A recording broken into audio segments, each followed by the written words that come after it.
The power outage lasted 3 days. When the engineers couldn't find a solution, the old electrician said something. "I did this for 20 years on ships." Everyone knew Bob Sullivan.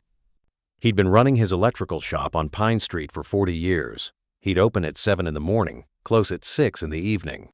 Never took a vacation, never complained. Just quietly did his job. His neighbors trusted him. He'd fix every electrical problem in their homes. But nobody knew what Bob had done in his younger days. Nobody knew he'd spent 20 years on the world's largest warships, protecting the lives of thousands of sailors with electrical systems.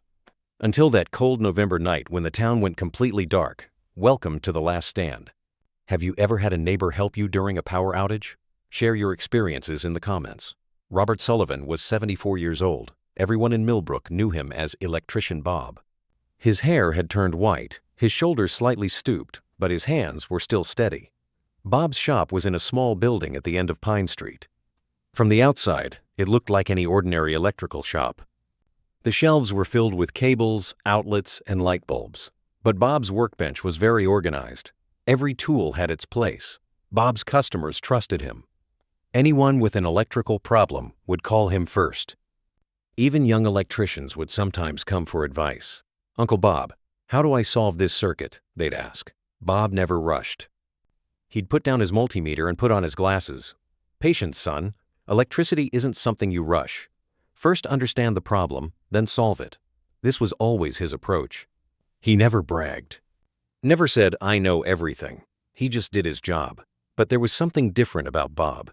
When he looked at electrical panels, a strange expression would cross his face, as if he was remembering much larger, much more complex systems. Millbrook was a small town. 8,000 people lived there. Everyone knew everyone else. Bob was an integral part of this community. Sunday mornings he'd go to church. He'd sit in the same pew, never spoke, just listened. When the pastor finished speaking, he'd quietly stand up and leave. When there was a town festival, Bob would handle the electrical work, stage lights, sound system, all the wiring. He never charged money, just said, "For the community." Young mothers trusted Bob. "We have an electrical problem at home, but my husband's out of town. Could you take a look?" They'd call. Bob would come right over, fix the problem, and wouldn't leave without having some tea.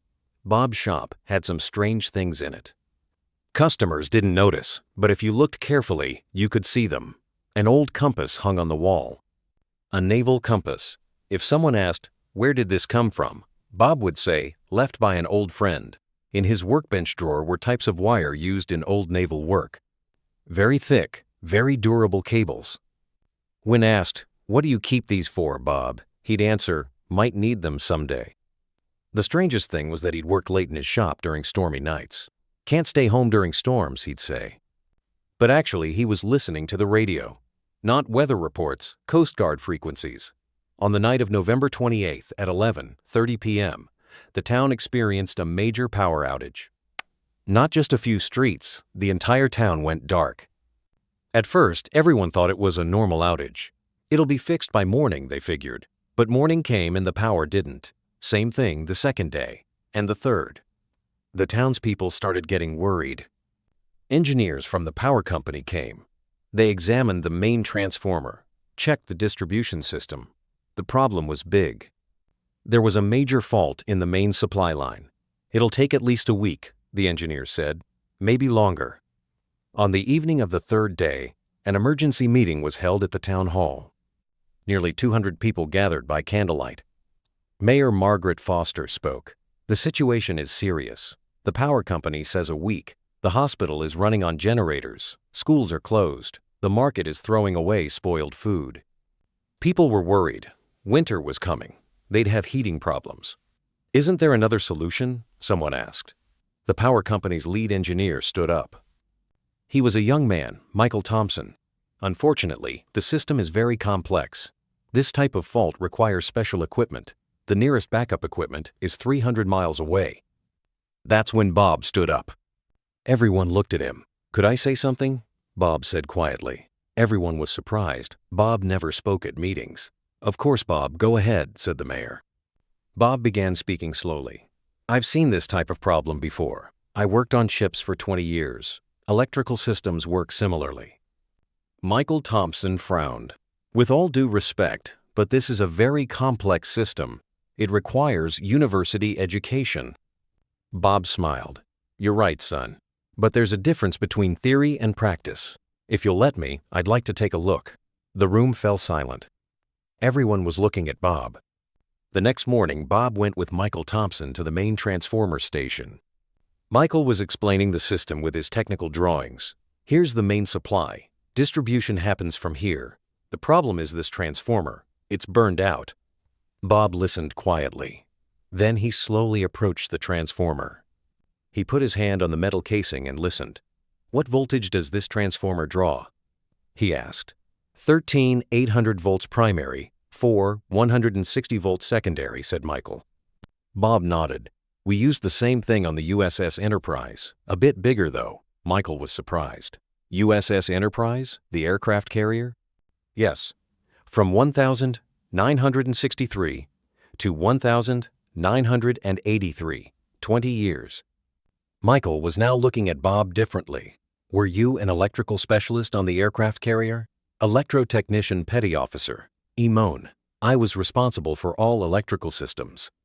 This information shocked Michael. Electrical systems on aircraft carriers were among the world's most complex systems. An aircraft carrier was like a small city. Then you can solve this problem? Bob examined the transformer again. He saw the burned windings. The transformer is really finished, but I can make a temporary solution. How? Is there a backup transformer nearby? There is, but insufficient power. This transformer is 5 megawatts. The backup is 2 megawatts. Bob thought, we can change the load distribution. We'll give power to critical places first, then gradually run the entire system. Bob's plan was this. First, they'd connect the backup transformer to the main line. Then they'd redistribute the load. Hospital, city hall, schools would be priority. This is very dangerous, said Michael. 13,800 volts is high voltage. I know, son. On the ship I worked between 450 volt DC and 160 volt AC. I know the safety protocols. Bob requested special equipment. Insulation gloves, safety harness, voltage tester. He checked everything. We'll shut down the system completely, said Bob. Then we'll connect the backup transformer. When the job's done, we'll test it. When Bob started working, everyone watched in amazement. Despite being 74 years old, he moved very confidently. First, he made sure the system was completely safe. He tested every line individually. Safety is more important than anything, he said. First rule I learned on the ship. Then he began connecting the backup transformer to the main line. His hands weren't shaking at all. As if his 50-year-old experience had happened yesterday, Michael asked curiously, what was it like working on the USS Enterprise? Bob smiled. It was an honor, son. A city of 5,000 people. Without electricity, nothing works. Planes can't take off. Radars don't work. The kitchen doesn't function.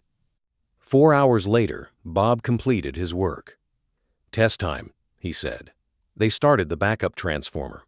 The system was working. But they weren't supplying load yet. Now we'll gradually supply load, said Bob. Hospital first. They opened the hospital line. The lights came on. People started applauding. Now City Hall. Power came to City Hall too. Now the Main Street. On Pine Street, lights began coming on one by one. The light in Bob's own shop came on too. By evening, Bob had supplied power to the entire town. The temporary system was working perfectly. The townspeople had gathered and were watching Bob. Everyone was amazed. Electrician Bob was actually much more. Michael Thompson approached Bob. Sir, this is incredible. You're a real expert. I just did my job, son, said Bob, like I learned on the ship. That evening, the town celebrated Bob. But Bob was uncomfortable with this. I just helped my neighbors, he kept saying. The next day, Michael Thompson visited Bob with curiosity. Would you tell me about your experiences on the USS Enterprise? Bob made tea. He hadn't talked about these subjects with anyone for a long time.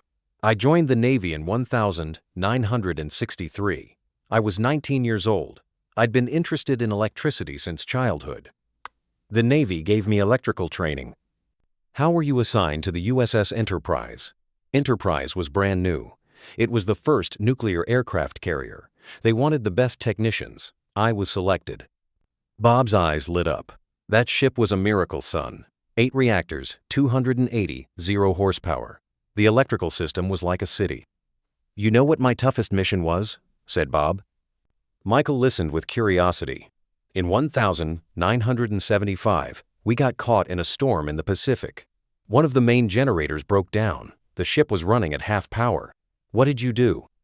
We worked for 48 hours straight. My team and I. We repaired the generator inside the ship. There were no spare parts. We took parts from other systems and used them. Did you succeed? Of course we succeeded. 5,000 people's lives depended on it. We couldn't afford to fail. Bob took a sip of tea. That's when I learned. Electricity isn't just technical knowledge. It's about responsibility. Michael called his company manager that evening. He told Bob's story. Is this real? Said the manager. I checked, sir. Robert Sullivan, USS Enterprise Revealed, 20 years service, perfect record. The following week, a large delegation from the power company came. They wanted to meet with Bob. Mr. Sullivan, we want to discuss a proposal with you. The regional manager position is open. Would you accept this position? Bob was surprised. Regional manager? I'm just an electrician.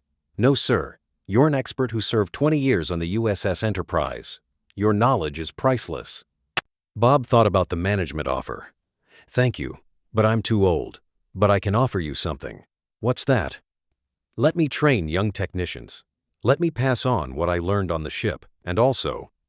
Bob paused. Yes? There are old veterans in town. They can also share their skills. We can establish a veteran workshop program. The power company loved this idea. Excellent idea. The Millbrook Veterans Workshop Program. The story appeared in the local newspaper. The headline read, Our town's secret hero, USS Enterprise veteran. Bob didn't like this. I'm not a hero, he told the reporter. I just did my job. But the townspeople were very impressed. He'd served 20 years in the Navy. He'd worked on the world's largest warship, and he was still humble. Old veterans started visiting Bob. Why didn't you ever tell us? They asked. The past stays in the past, said Bob. What matters is now. 2 months later, the program started. Bob taught electricity. An old Army mechanic taught engines. An old Navy welder taught welding. Young people in town were learning trades for free. A small sign was hung in front of Bob's shop. Millbrook Veterans Workshop, Knowledge Sharing Center. On opening day, the townspeople gathered. Bob spoke. For 40 years, I was just an electrician to you. But actually, we all have knowledge to share. I learned in the Navy, the strongest ship is one that uses the knowledge of the entire crew. The old veterans gave a standing ovation. There were tears in their eyes. For the first time, someone was saying their knowledge was valuable. That day, Bob hadn't just solved an electrical problem, he'd restored the pride of all the old veterans in town. If you enjoy these powerful stories, don't forget to subscribe to the Last Stand channel. We share these valuable stories with you every day. Robert Sullivan still lives in Millbrook today. His shop on Pine Street isn't just an electrical shop anymore. It's a veteran knowledge sharing center, and every Friday evening old veterans gather there. They share their stories, pass on their knowledge. Because Bob reminded them, every veteran is a treasure. The strongest ship is one that uses the knowledge of the entire crew. This isn't just a saying, it's a way of life.